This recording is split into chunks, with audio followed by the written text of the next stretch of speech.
Chapter 1. Welcome. Hello, my friend. Welcome. I am so glad you are here tonight. Before we go anywhere, I just want to take a moment to acknowledge something. You made it through today. Whatever that day held, however much it asked of you, however busy or difficult or long it was, you made it to this moment. And that matters. You matter. Now the day is done. It is behind you, filed away with all the days that have come before. And it requires nothing more from you tonight. There are no more tasks, no more decisions, no more effort required. Only this, only rest. So let's begin there with the breath. I want you to take a slow, deep breath in through your nose. Fill the lungs completely from the very bottom of the belly. Feel it expand upward through the chest, the whole torso filling like a vessel being filled with something warm and clean. Hold it there for just a moment, and now release, slowly, all the way out. Feel the tension of the day beginning to leave with that breath, carried out of the body on the exhale, dissolving into the air around you. That was wonderful. Let's do that again. A slow breath in, filling, hold, and let it go completely, feeling the body soften with every exhale, the shoulders dropping, the jaw unclenching, the hands opening. One more time. In through the nose, a complete, generous, nourishing breath. And out.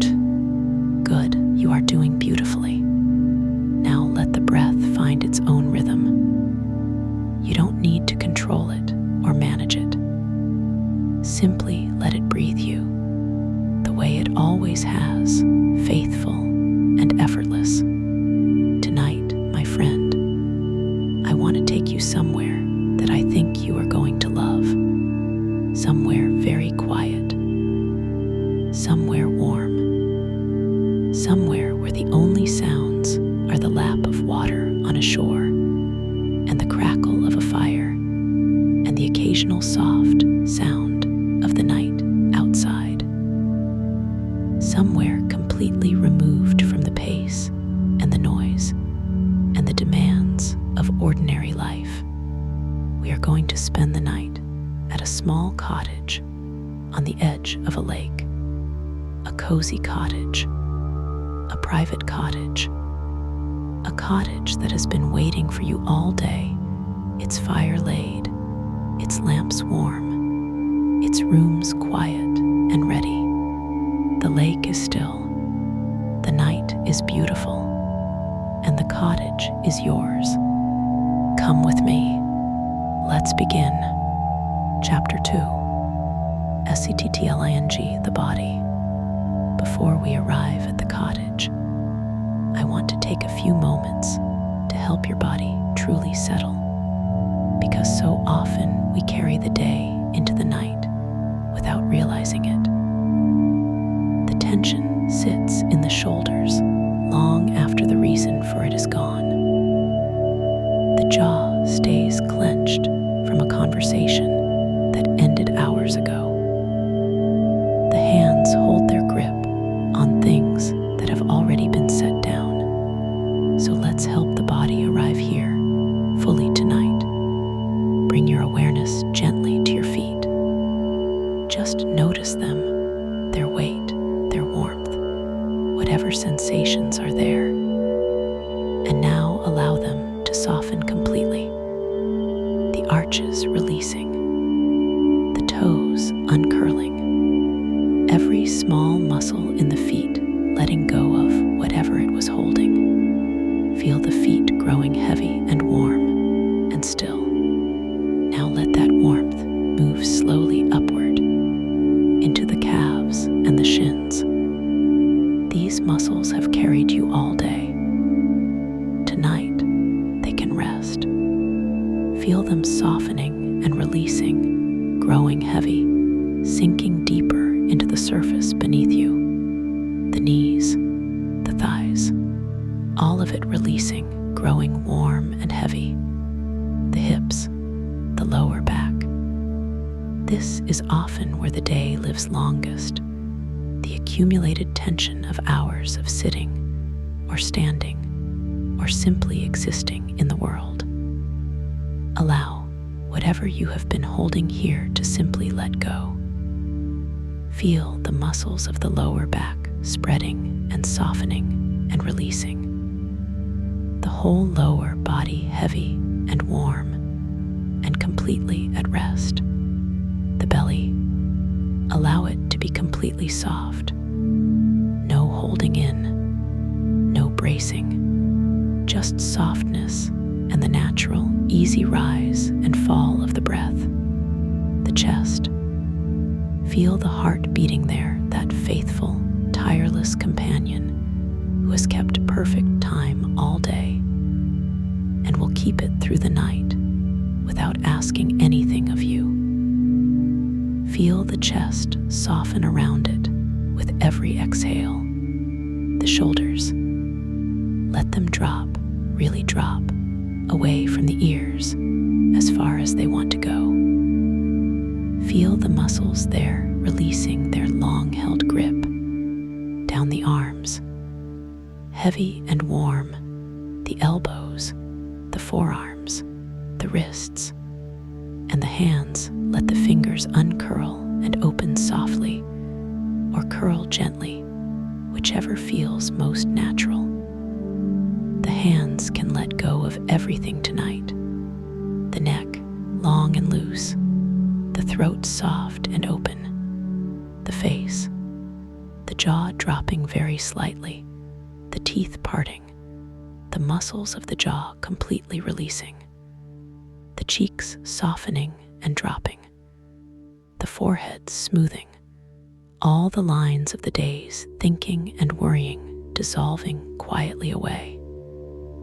The eyes soft behind the eyelids, the scalp releasing.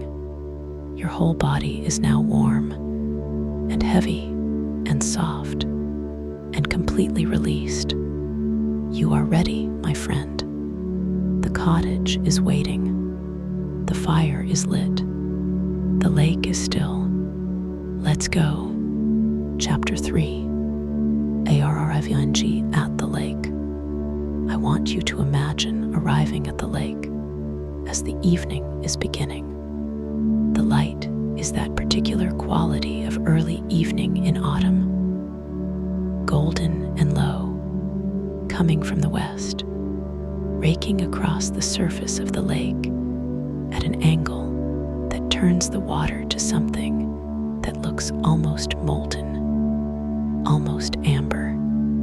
The trees around the lake have turned, most of them, the oaks and maples in their full autumn colors, russet and copper and deep gold, reflected in the still surface of the water, so that there are two forests, one above and one below, both burning quietly in the last of the day's light. The road that brings you here is narrow. It winds away from the nearest village, a small place, very small, the kind of village that has a post office and a pub and a small shop and not much else, and becomes less of a road and more of a track as it approaches the lake. The gravel under the tires becomes quieter. The trees press closer on both sides. The light changes under the canopy, and then the trees open, and there is the lake. You see it first as a brightness, a luminosity between the trunks, the water catching the sky, and then the full extent of it as you come out from the trees. A lake of perhaps half a mile across, completely enclosed by the forest. No road on the far side, no houses visible except yours. The cottage,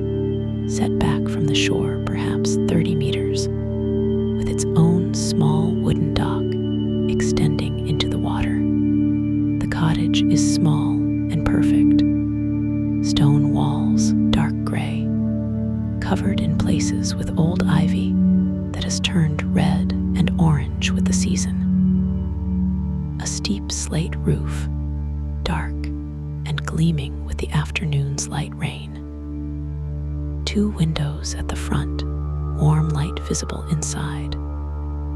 The lamps were set to come on automatically in the afternoon, and they have done their job. The door is wooden, painted dark green, a wreath of dried herbs hanging on it. Smoke is rising from the chimney. The fire has been lit. You feel something happen in your chest when you see the smoke. Just a small thing, a settling, a recognition that says, there, that is where I am supposed to be tonight. You park the car and get out. The air reaches you immediately. Chapter 4. The air and the light. The air at the lake is different from any other air. You notice it the moment you step out of the car, cool and clean, and carrying something that air in towns and cities never quite carries. The smell of water, the smell of the forest that surrounds the lake, pine and damp earth and old leaves, and something deeper and harder to name, the living smell of a forest that has been growing here undisturbed for a very long time, and beneath all of it, the particular smell of an autumn evening beside water. It is the most clarifying smell, the most immediately relaxing. Something in you that has been at a low simmer of alertness and effort all day simply releases when it meets this air. You breathe it in slowly, fill the lungs with it, hold it for a moment, and release. The lake is extraordinary in this light. The sun is almost at the western tree line now, perhaps 10 minutes from setting, and the light it casts is almost horizontal, long and golden, and completely beautiful, touching everything it reaches with a warmth that is the visual equivalent of the smell you just breathed. The trees around the lake glow. The water glows. Your own hands, held out for a moment, are lit in gold. The world is very quiet, not silent. The lake makes its small sounds, the water lapping very gently against the dock, against the stones of the shore. In the trees to the right, a robin is singing, that clear, slightly melancholy autumn song, the robin's song that belongs to this exact combination of fatting light and cooling air. A crow calls once from somewhere across the water and falls silent, but essentially quiet, essentially still, the kind of quiet that reminds you what quiet actually is. Not just the absence of noise, but a presence in itself, the presence of the world resting, of things settling, of the long exhalation of an autumn evening. You stand by the car for a moment. Just stand. Just look. Just breathe. There is no hurry here. There is nowhere else to be. Chapter 5. The cottage door. You walk to the cottage door. The gravel path from where you parked is short, 20 steps, perhaps. And along it grow herbs that have gone slightly wild with the season. Rosemary still silver green and fragrant, lavender done flowering, but its dried heads still holding their smell, thyme low and woody, and releasing its scent as your feet disturb the air around it. You reach the door. You turn the handle. It is unlocked, as you were told it would be. This cottage with its honest policy of trust, and push it open. The warmth comes out to meet you, a wave of it pressing outward from the interior, wrapping around you immediately and completely. After the cool of the evening air, it is extraordinary, the warmth of a room that has been heated by a fire for several hours, that has absorbed that heat into its stone walls and its wooden floor and its old furnishings, and is now radiating it back steadily, evenly, without interruption. You step inside. You close the door behind you. The world outside, the lake, the forest, the cooling evening, the fading light is still there, visible through the 2 front windows. But it is outside now, and you are inside, in the warmth, in the quiet, in the cottage. Chapter 6. The inside of the cottage. The cottage is everything a cottage should be. Small and low-ceilinged, the beams crossing overhead are old, dark-stained wood. The ceiling between them, the original plaster, slightly uneven, slightly imperfect, entirely lovely. The floor is wide planked wood, its boards worn smooth by years of feet, the occasional knot in the grain, and the slight variation in color from board to board, telling the story of the tree it came from. There is one main room, a combined sitting and kitchen space, open, the fireplace at the far end. The fireplace is large for the room size, a proper hearth, wide and deep, its stone surround darkened by decades of smoke and heat. A fire is burning in it now, not a roaring fire, a settled, well-established fire, built with good dry wood that has been burning for a few hours, and is now in its best state. A bed of deep orange coals at the base, steady flames above them, the heat coming off in waves that you can feel from the doorway.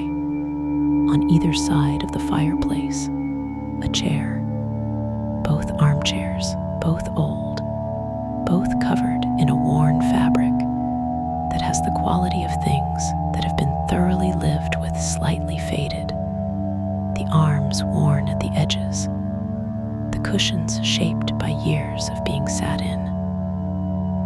They face each other across the hearth, and between them is a small wooden table with a lamp and a book and a mug. The lamp is on, warm amber light, soft and directional, falling on the table and the book and the chairs and the hearth.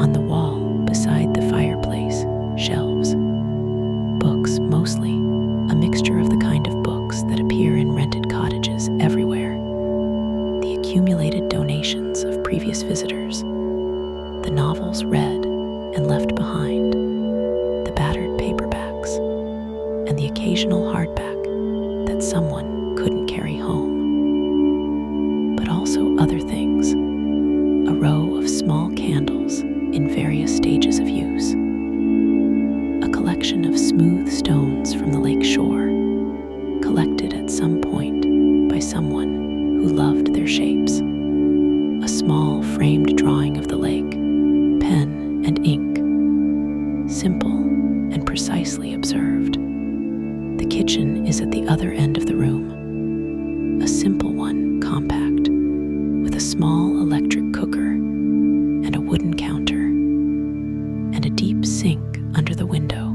that looks out onto the lake.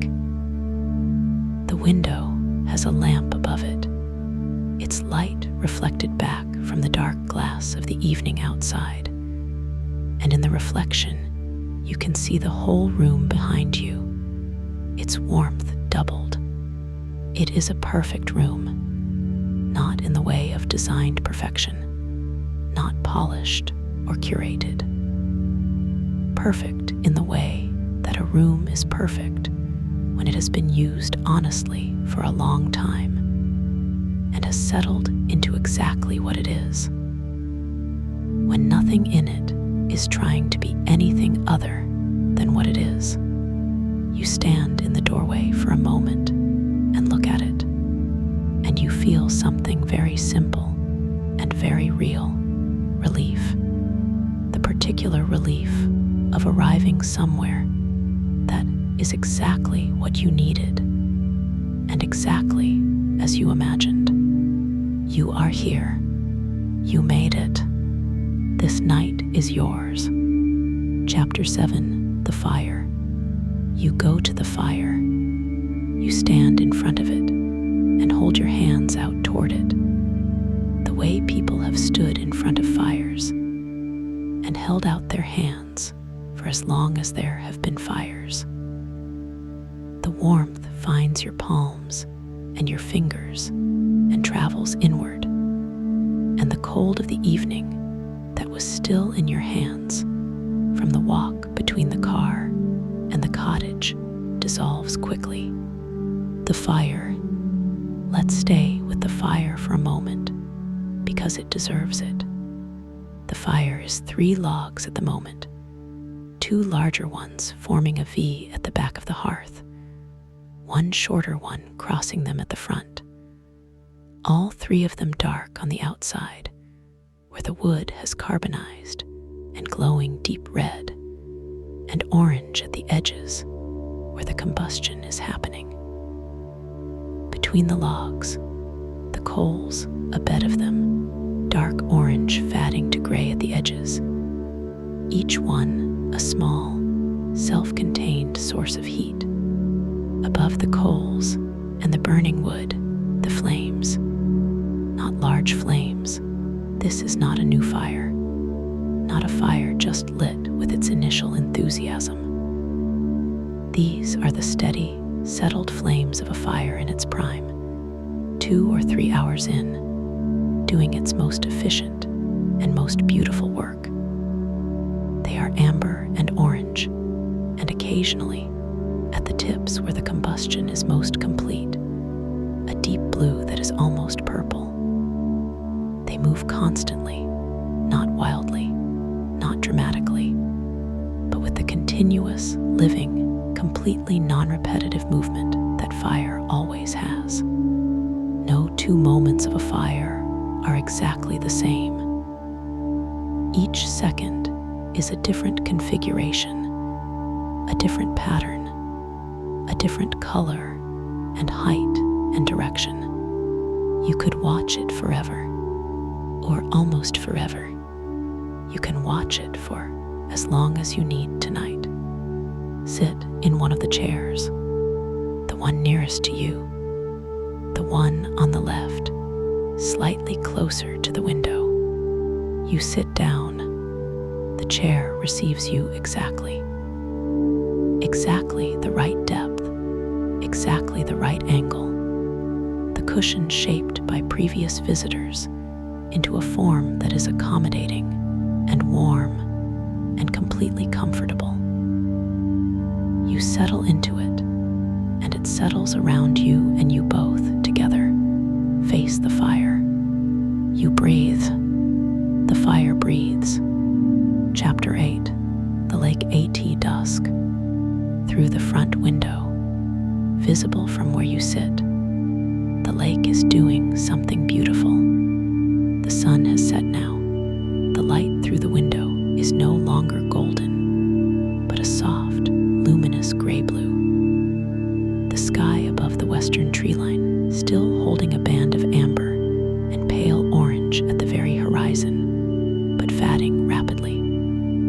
The lake, reflecting this sky, is a mirror of the same colors: the gray-blue of the sky above, the pale amber of the horizon band, and in the center of the lake, where the reflection is clearest and the water is stillest, the first of the evening stars. 1 star, the first star of this evening, reflected in the lake, so that there are two of it, one above and one below, both equally real, both equally beautiful. You can see this from your chair, without moving, without effort. The window frames the lake exactly. The lake holds the sky exactly.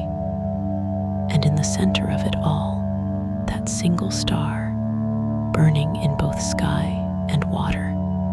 The light is changing quickly now. The amber band at the horizon is narrowing and fading.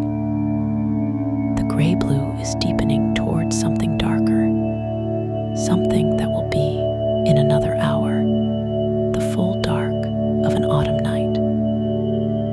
The trees around the lake are becoming silhouettes, their individual leaves and branches losing their detail, their shapes simplifying into the clean, dark lines of trees against a fading sky. The lake holds the light longest. Water always holds the light longest. Something about its surface, its reflectiveness, its willingness to catch and keep whatever the sky offers. Long after the trees and the shore and the dock have gone dark, the lake is still luminous, still holding the last of the day. Then that too fades, and the lake is dark, and the stars are many, and the window frames all of it, the dark lake, the star-filled sky, the reflection of the stars in the water. And you sit by the fire, and you look at it, and you breathe. Chapter 9, Making Tea. You rise from the chair and go to the kitchen. There is a kettle on the counter, an old one, the whistling kind, heavy and slightly battered. The kind of kettle that was bought to last and has lasted.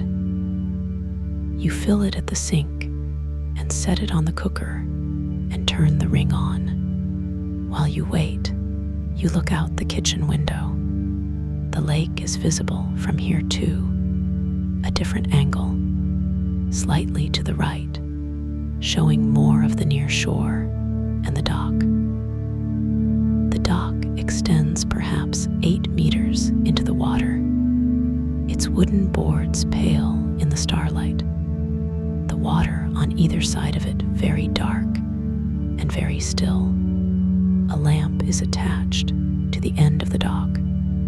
It is on a warm amber light, low and steady, reflected in the water below in a long, shimmering column that shifts and breaks whenever the most gentle breath of wind touches the water's surface. The dock lamp in the dark. It is one of the most welcoming sights.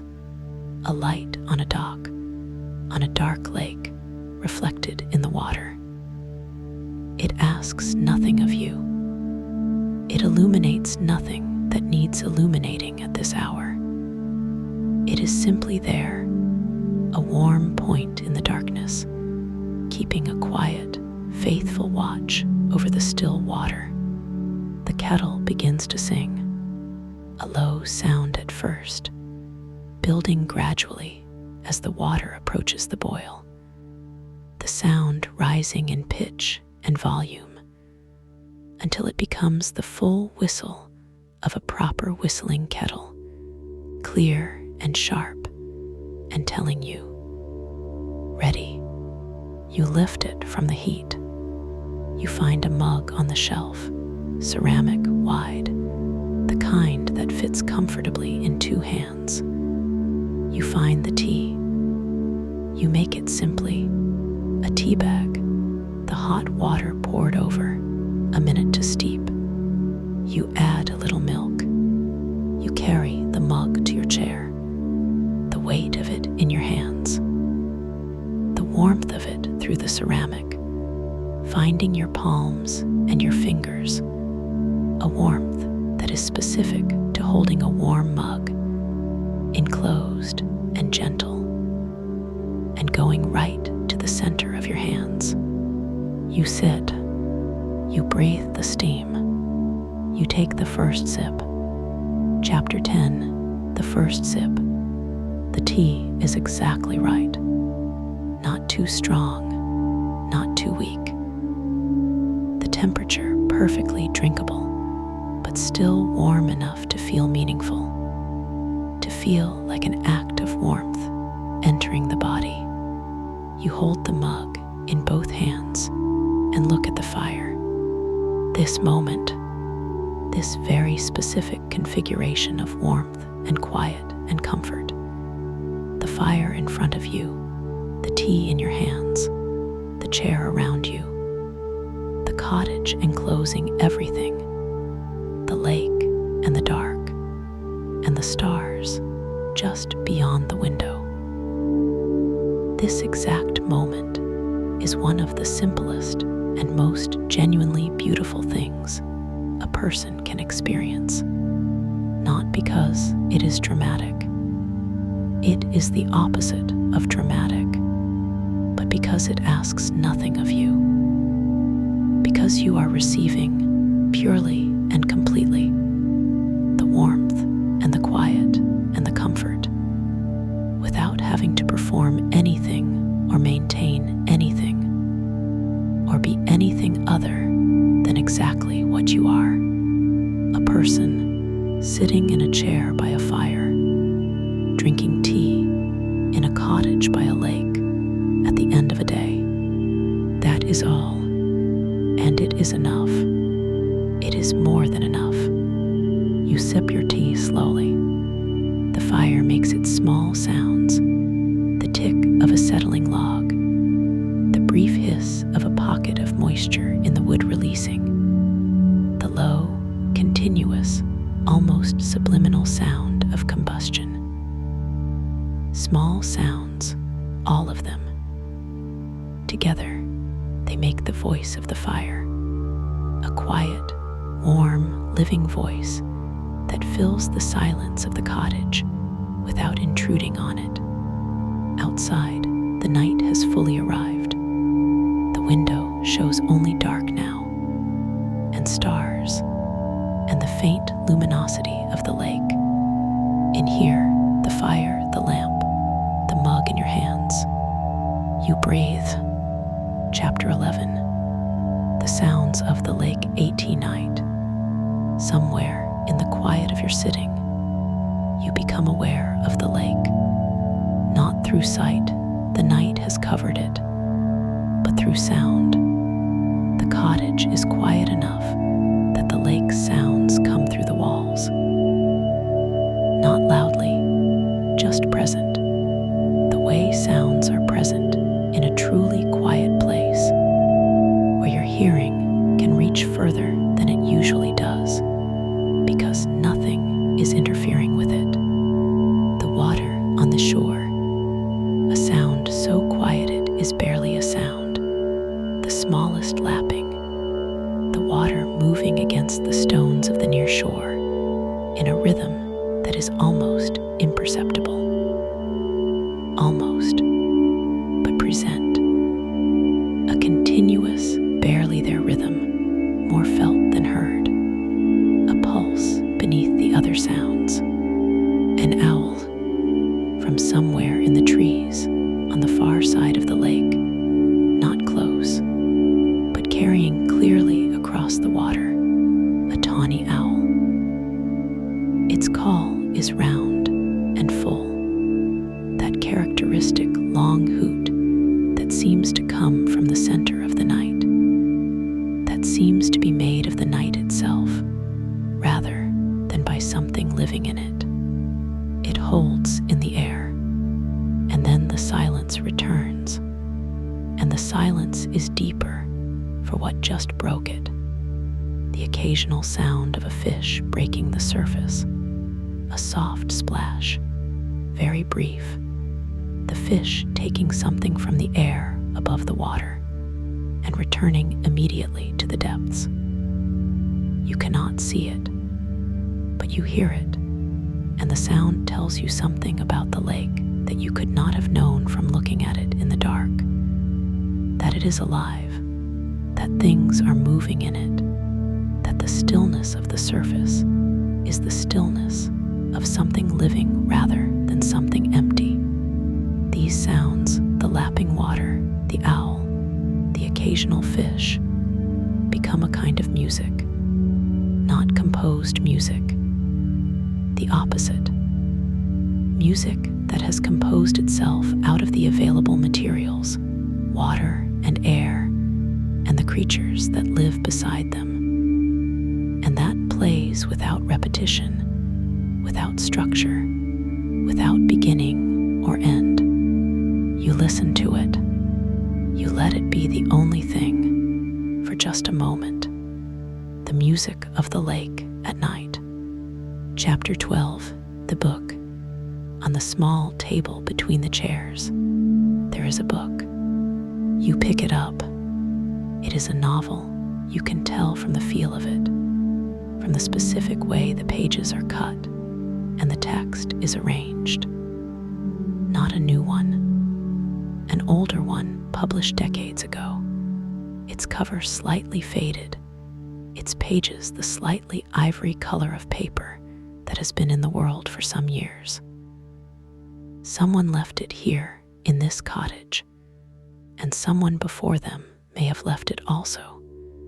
The book making its own journey through this place, read and left and picked up again. You open it. The pages have that faint, pleasant smell of old books, vanilla and dust and time.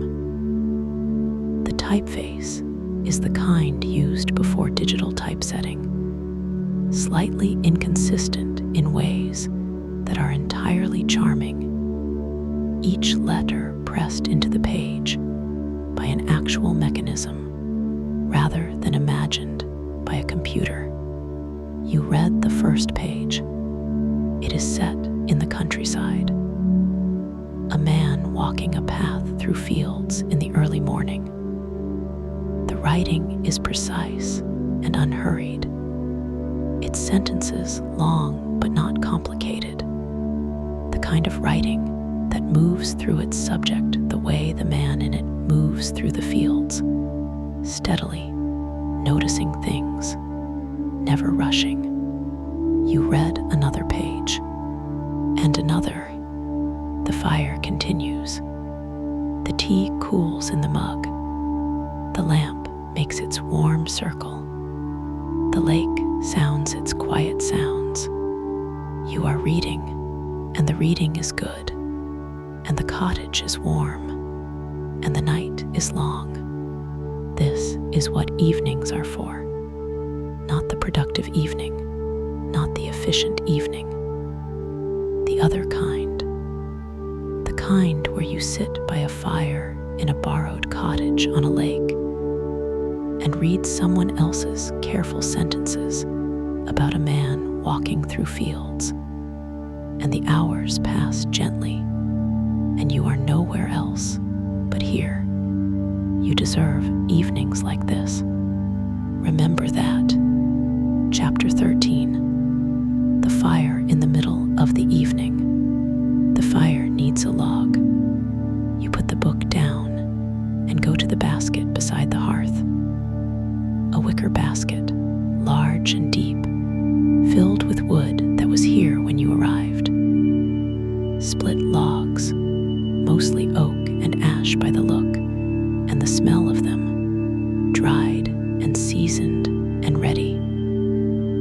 You pick up a log of medium size and place it on the fire. The fire responds, not dramatically, not a roaring up, but a change in its quality. The new wood catching at its edges first, the bark beginning to carbonize, a small increase in the flame's height and brightness. Over the next few minutes, the new log will integrate itself fully into the fire structure, and the whole thing will be slightly larger and hotter than it was. You watch it for a moment. The new log, finding its place, becoming part of the fire. You go back to your chair. The room has the quality now of a room in its best evening state. The fire full and warm, the lamp making its soft contribution, the window dark and star-filled, the sounds of the cottage all around, the small ticking of the fire, the faint sounds of the lake, the almost imperceptible sound of the old building itself, settling and breathing in the way that old buildings do at night. It is 9 o'clock, perhaps, or 10. The hour feels unimportant. What is important is that the night is long, and the fire is warm, and you have nowhere to be until morning. You sink deeper into the chair. Your hands are in your lap. The book is closed on the table beside you. You are not reading now.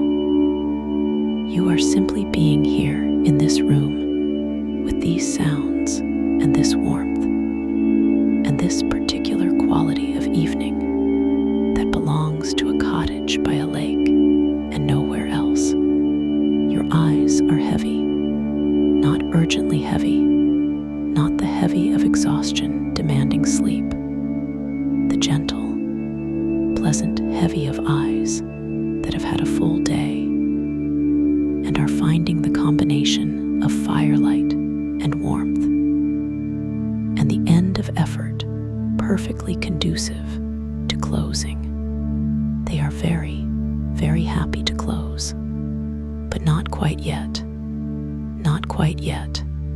Chapter 14. Stepping outside. Before the night deepens fully, you go outside. Just briefly.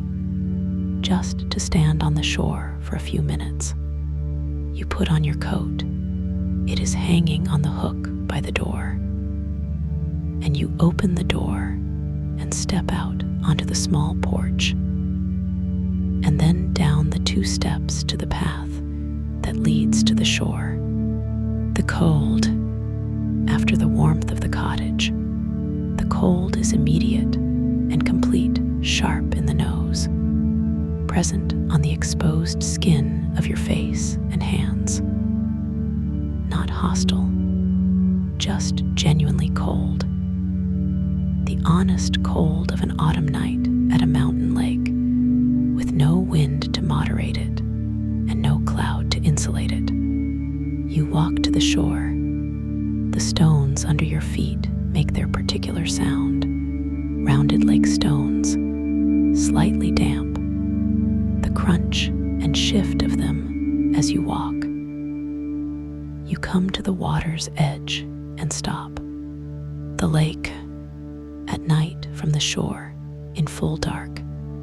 It is enormous, or it feels enormous, the opposite effect of the warmth and enclosure of the cottage, which made everything smaller and more intimate.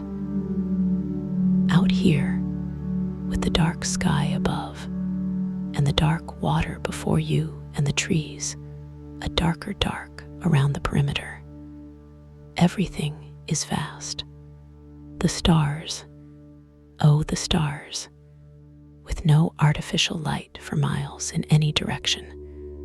No town, no village, just the cottage's lamp on the dock, and the faint, warm glow of the cottage windows behind you. The sky is completely, gloriously, overwhelmingly full. The Milky Way is there, not a pale smear, the actual Milky Way, the thing itself, a river of light crossing the whole sky, thick and complex and luminous.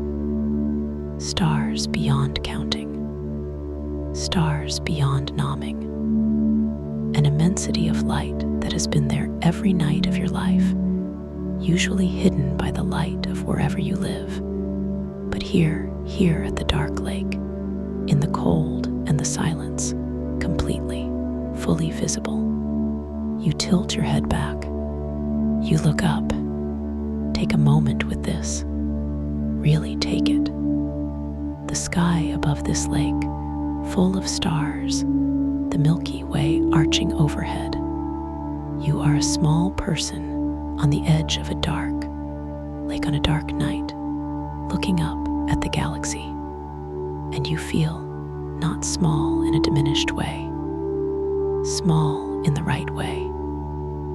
The way that reminds you that the universe is vast and beautiful, and was doing fine long before your particular concerns arrived in it, and will continue to do fine regardless. Your concerns are real, but they are not the whole of things.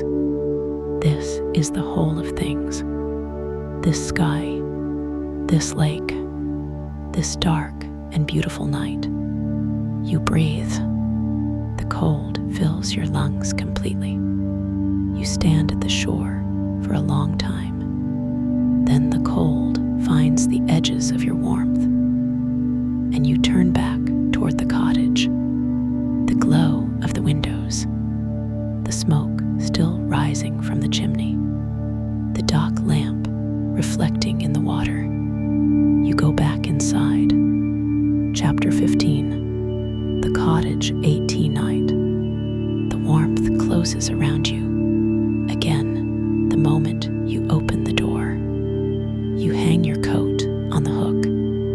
You stand for a moment just inside the door, letting the warmth re-enter your body, feeling your hands and your face thaw from the cold. The cottage has a quality now, a quality it has been building toward through the evening.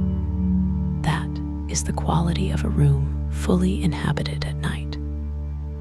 The fire has settled into a deep, steady burn. The flames lower than before, but the heat, if anything, more intense, radiating from the thick bed of coals beneath. The lamp is on. The book is on the table. Your mug is on the table. Everything is exactly where you left it. Everything is waiting for you. You make another mug of tea. You bring it back to the chair, and you sit, and you are warm, and the fire is there, and the stars are outside the window, and the lake is making its quiet sounds.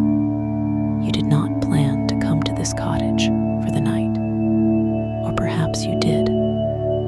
Perhaps this was planned, arranged. The cottage booked weeks ago for exactly this kind of evening.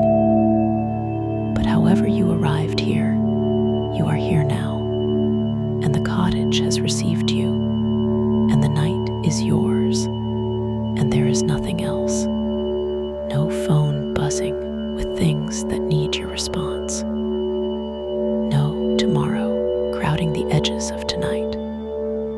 No residue of the day making demands. Just this, the fire and the tea and the chair and the lake and the stars. You are deeply, completely content. Chapter 16. The HOURS deepening. The night deepens around the cottage. Not that anything changes dramatically. The fire continues. The lamp continues. The lake continues its quiet existence outside the window. But there is a quality that comes to a place at this hour, late enough that the normal world is entirely at rest, not so late that the night feels like it will go on forever. A quality of being truly enclosed within the night. The cottage is an island of warmth and light in the surrounding dark. Beyond the windows, the lake and the forest are completely dark. The trees on the far shore are invisible, not just distant, but truly invisible, absorbed into the dark. The water is dark. The sky above is the deep, rich blue-black of a truly dark night. hear the fire.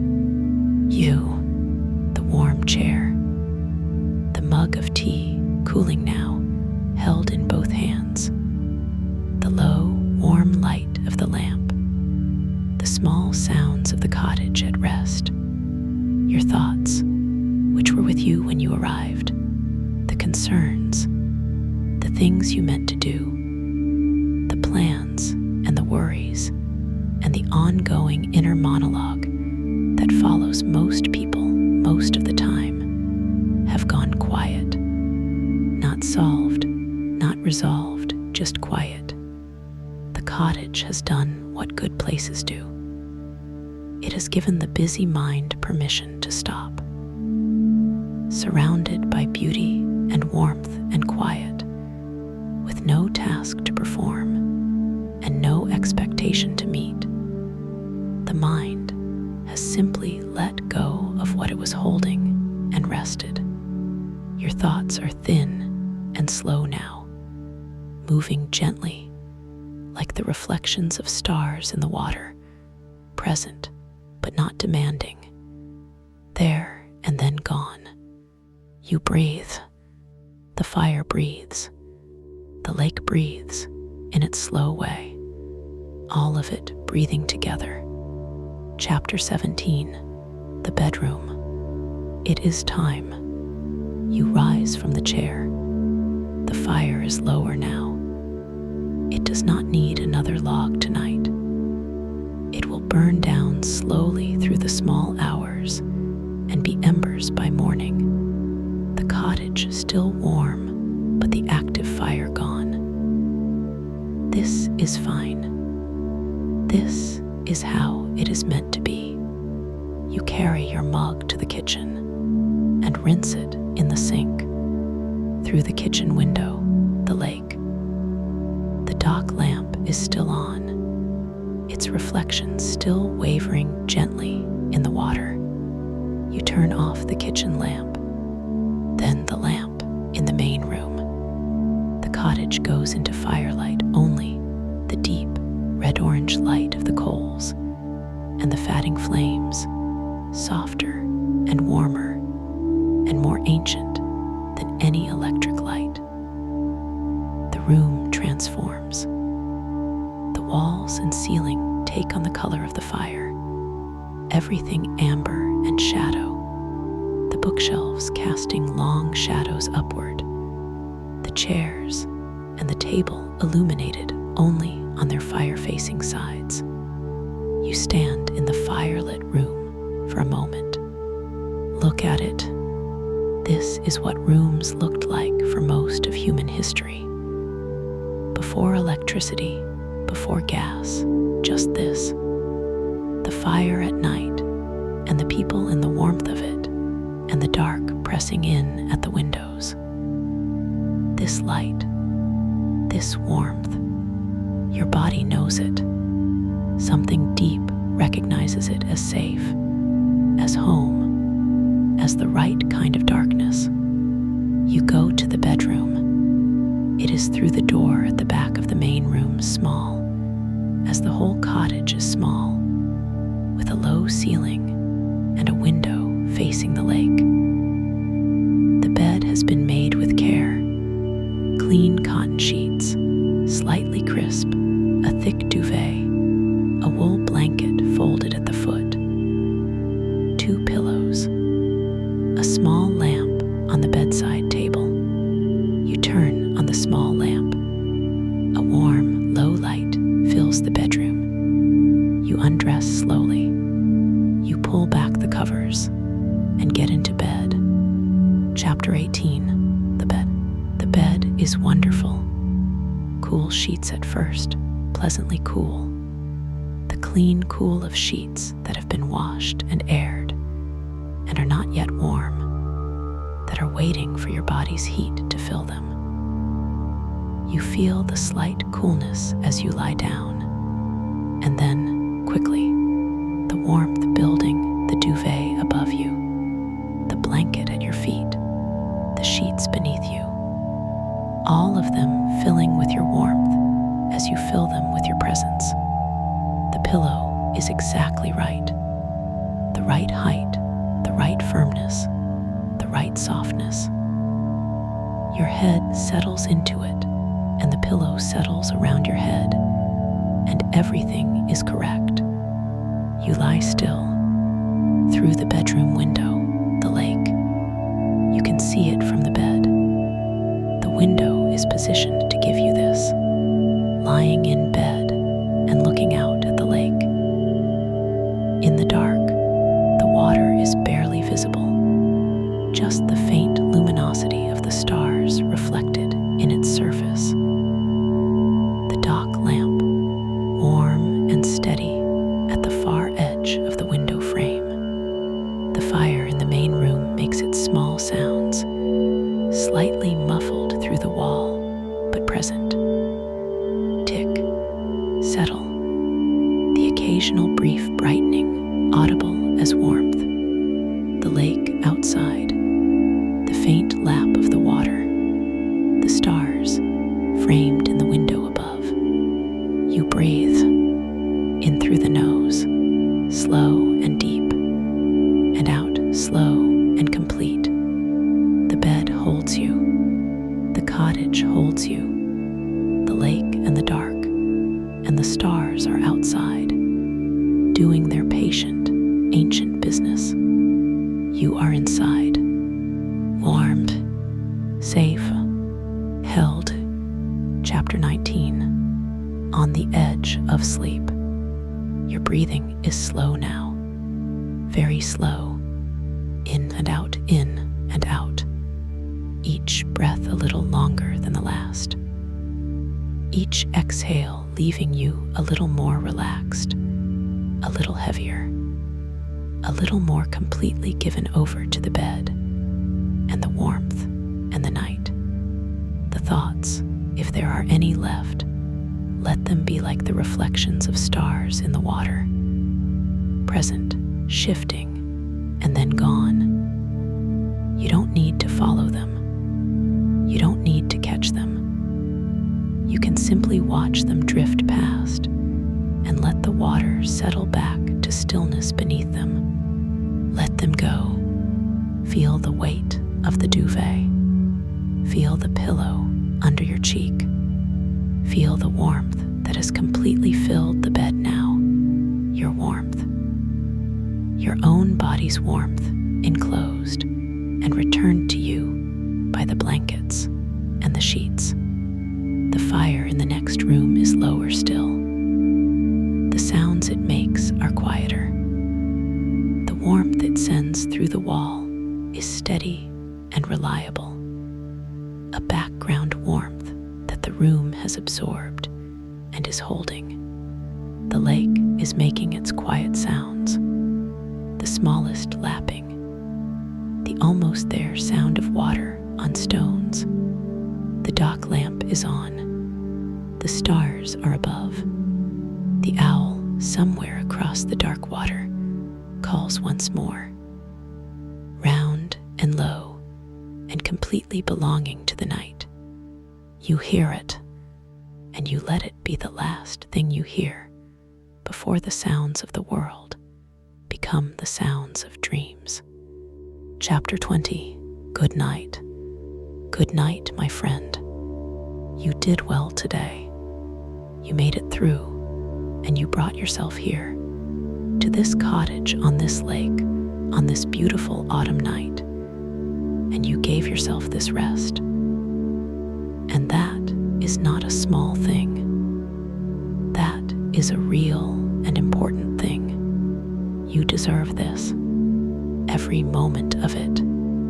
The warmth, the fire, the tea, the stars, the owl's voice across the water, the bed holding you, the night outside patient and full.